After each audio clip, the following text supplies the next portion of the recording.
பாகிஸ்தானுக்கு எதிரான 2 டெஸ்ட் போட்டிகள் கொண்ட தொடர 2-0 அப்படிங்கிற கணக்கில் கைப்பற்றி அசத்தி இருக்கு வங்கதேச அணி. இதைத் தொடர்ந்து உலக டெஸ்ட் சாம்பியன்ஷிப் தரவரிசையில் வங்கதேச அணி 4வது இடத்துக்கு முன்னேறி இருக்கு. தொடர கைப்பற்றிய பிறகு பேசிய வங்கதேச அணியின் கேப்டன் நஜ்முல் ஹுசைன் சாண்டோ, அடுத்து விளையாட இருக்கிற இந்தியாவிற்கு எதிரான டெஸ்ட் தொடர் மிகவும் முக்கியமானது என்றும், இந்த வெற்றி இந்தியாவை எதிர்கொள்ள புது உத்வேகத்தை கொடுத்திருக்கிறதாகவும் சொல்லியிருக்கார். இந்தியா மற்றும் வங்கதேச அணிகளுக்கு இடையிலான 2 போட்டிகள் கொண்ட டெஸ்ட் தொடர் செப்டம்பர் 19ஆம் தேதி தொடங்க இருக்கு.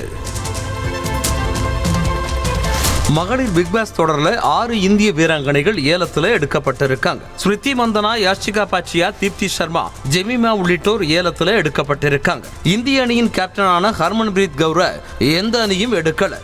அதே போல ஸ்ரேயங்கா பாச்சிலையும் எந்த அணியும் ஏலத்தில் எடுக்க முன்வரல. 3வது உலக டெஸ்ட் சாம்பியன்ஷிப் தொடரின் இறுதிப் போட்டி அடுத்த ஆண்டு ஜூன் மாதம் 11 முதல் 15ஆம் தேதி வரை நடக்கும் என ஐசிசி அறிவிச்சிருக்கு.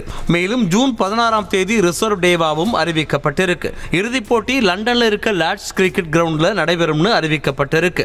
உலக டெஸ்ட் சாம்பியன்ஷிப்பை தொடர்ந்து ஜூன் 20ஆம் தேதி இங்கிலாந்து உடனான டெஸ்ட் தொடர்ல விளையாட இருக்கு இந்திய அணி. உலக டெஸ்ட் சாம்பியன்ஷிப் தரவரிசையில் இந்தியா முதலிடத்துல இருக்கிறது குறிப்பிடத்தக்கது.